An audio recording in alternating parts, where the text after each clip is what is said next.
Sepak bola Italia pernah begitu berjaya pada era 90-an.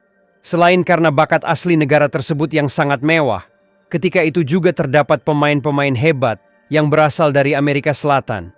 Ada banyak tim yang mampu tunjukkan konsistensi. Tidak hanya 3 atau 4, tetapi ada 7 tim sekaligus yang bersaing untuk meraih gelar Scudetto. Dalam rentetan tim tersebut, tentu terdapat pemain-pemain yang sangat bersinar. Satu di antara nama yang begitu tenar pada saat itu adalah Edmundo.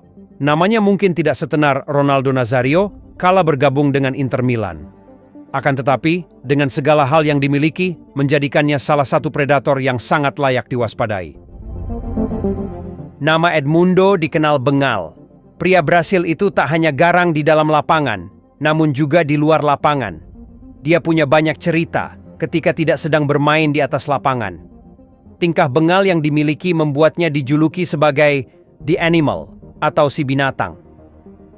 Dia garang, tak mau kalah, dan tak kenal ampun.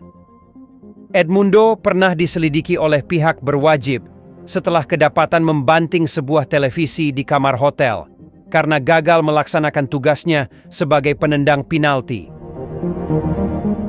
Selain kasus tersebut, masih ada lagi aksi Edmundo yang pada akhirnya membuat komentator sepak bola asal Brasil bernama Osmar Santos menjulukinya sebagai O Animal. Pela linha direita, ele chega para a área, tenta o Verdão, tentou encobrir o goleiro, golaço! Edmundo, animal! Animal, de novo para você, Edmundo! Gol do Verdão!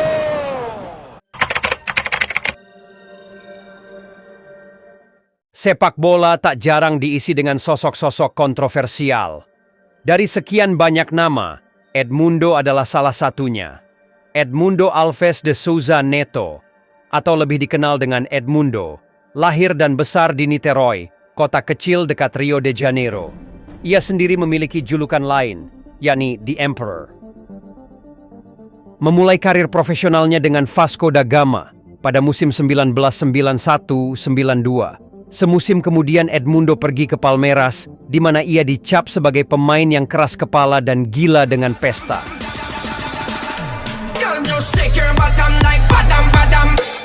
Keras kepalanya itulah yang kemudian membuatnya berselisih dengan pelatih Palmeiras Vanderlei Luxemburgo dan terlibat dalam pertengkaran dengan rekan setimnya, Antonio Carlos.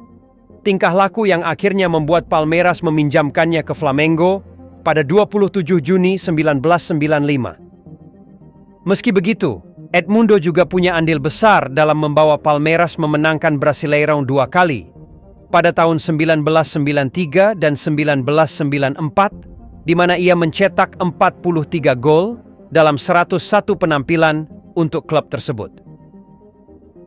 Sayangnya, pindah ke Flamengo merupakan kesalahan besar, karena di sana ia mengalami masa tergelap dalam hidupnya, di mana dia berpesta di klub malam lalu mengendarai mobil dengan keadaan mabuk. Alhasil, mobil yang dikemudikannya kemudian adu banteng dengan kendaraan lain. 3 orang meninggal dalam kecelakaan itu, termasuk 1 penumpangnya, yakni seorang wanita muda.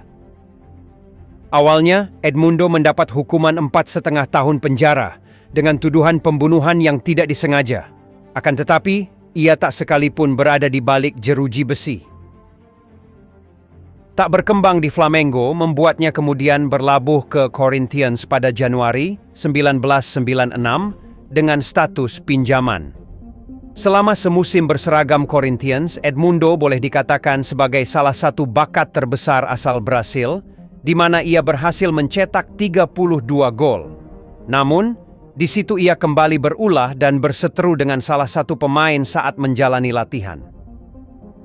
Kemudian pada Juli 1996, Edmundo kembali ke klub profesional pertamanya, yakni Vasco da Gama. Di sana dia kembali menunjukkan konsistensi. Dalam 28 pertandingan yang dijalani, sebanyak 29 gol berhasil dia ciptakan. Bukan hanya itu, ia juga berhasil membawa Vasco da Gama memenangi Campeonato Brasileiro, dan Edmundo dianugerahi Golden Ball sebagai pencetak gol terbanyak liga.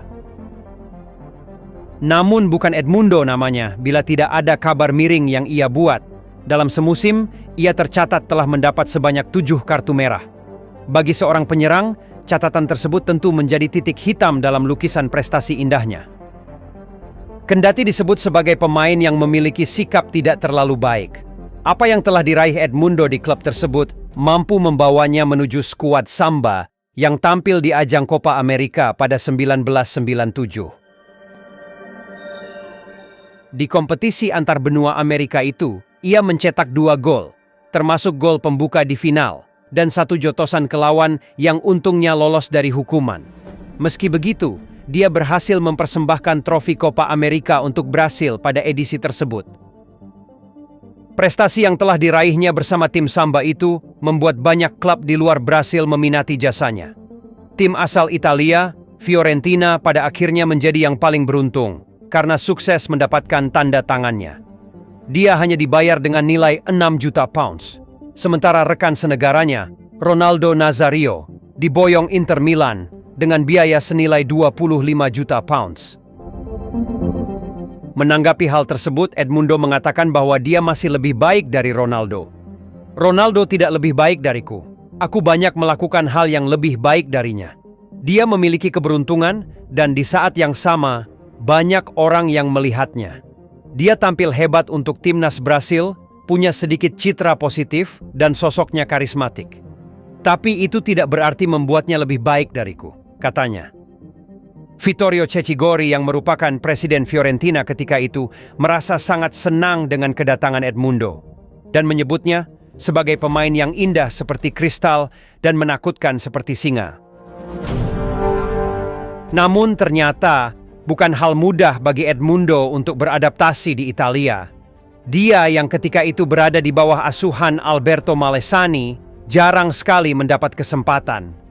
Menyusul terdapatnya nama-nama seperti Rui Costa, Luis Oliveira, Gabriel Batistuta, sampai pemain muda Domenico Morfeo. Minimnya waktu bermain membuat kemarahannya kembali muncul. Edmundo kemudian mengemasi barang-barangnya dan pulang kembali ke Brasil setelah beberapa bulan bergabung. Alhasil ia pun hanya mencetak 4 gol dan bermain dalam 9 pertandingan pada musim pertamanya di Serie A Italia. Meski tampil mengecewakan di Italia, beruntungnya timnas Brasil yang ketika itu turut menjadi salah satu tim yang tampil di ajang Piala Dunia 1998, memasukkan namanya ke dalam daftar pemain yang dipanggil untuk berlaga di Piala Dunia yang diselenggarakan di Prancis tersebut. Sayang, dia hanya tampil dalam 2 kesempatan yang membuatnya kembali mengamuk lantaran dijadikan pilihan kedua setelah Ronaldo Nazario. Meski melewati masa yang tidak cukup menyenangkan, bukan Edmundo namanya bila menyerah begitu saja.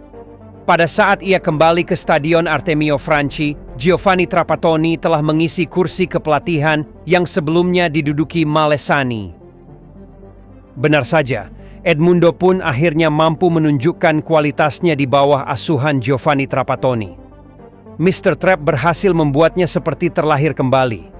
Pelatih asal Italia itu dianggap telah berhasil menjinakkan Edmundo dengan membuat sang pemain mampu berada di bawah kendalinya dan tampil sesuai harapan. A la derecha le devuelve Rui Costa, Edmundo dentro del área, Edmundo, gol!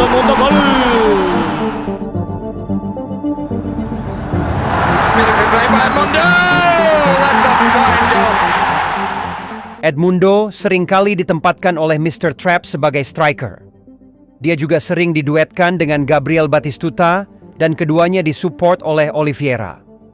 Sementara itu, Rui Costa yang menjadi penyihir La Viola berada di posisi tengah untuk memastikan segala serangan yang dibangun berjalan dengan lancar.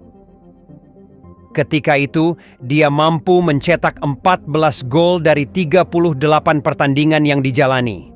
Akan tetapi sekali lagi, Edmundo kembali pada sikap yang memang ada pada dirinya. Meski menjadi salah satu pemain paling menakutkan di kompetisi Serie A, dia kembali membuat konflik yang sering kali ia lakukan, yakni berkonflik dengan pelatihnya. Ucapan Mr. Trapp yang disebut telah menjinakkan Edmundo ternyata tidak bertahan lama. Konflik pertamanya bersama sang pelatih ketika ia tidak terima setelah dikeluarkan pada laga melawan AS Roma, di mana Fiorentina kala itu sudah memimpin dengan skor 1-0. Namun sang pelatih malah menggantinya dengan seorang bek, yang akhirnya membuat Edmundo merasa sangat kesal. Parahnya lagi, keputusan itu membuat laga harus berakhir dengan kekalahan. Setelah AS Roma berhasil membalikan keadaan dan memenangkan pertandingan dengan skor 2-1. Sempat kembali dipercaya oleh sang pelatih, Edmundo sekali lagi berulah. Fiorentina yang saat itu masih memimpin klasemen dalam kurun waktu 30 tahun terakhir harus dihadapkan dengan fakta menyedihkan, di mana penyerang andalan mereka, Gabriel Batistuta, mengalami cedera parah dan tidak bisa diturunkan. Di saat yang sama, Fiorentina harus berhadapan dengan AC Milan yang jadi penantang terkuat Scudetto musim 1998-99. Saat dibutuhkan untuk menggantikan posisi Gabriel Batistuta, Edmundo malah memutuskan untuk pulang ke Brasil demi bisa mengunjungi karnaval yang diadakan di Rio Janeiro. Setelah ditelusuri, ternyata Edmundo memang merasa tidak betah berada di Italia. Dia memiliki klausul kontrak yang memungkinkannya untuk kembali ke Brasil kapan saja jika dia mau, termasuk mengunjungi karnaval di Rio. Aku akan pergi ke Rio, tidak ada yang menahanku. Sekalipun ada, aku tetap akan pergi, katanya. Apa yang dilakukan Edmundo pun membuat gelombang mengejutkan di kompetisi Italia. Hingga seorang jurnalis bernama Giorgio Tossati menggambarkan situasi Edmundo dengan kalimat, "Tindakan paling egois yang pernah aku temui dalam kurun waktu 40 tahun terakhir." Akan tetapi, seperti yang kita tahu, Edmundo sama sekali tidak peduli.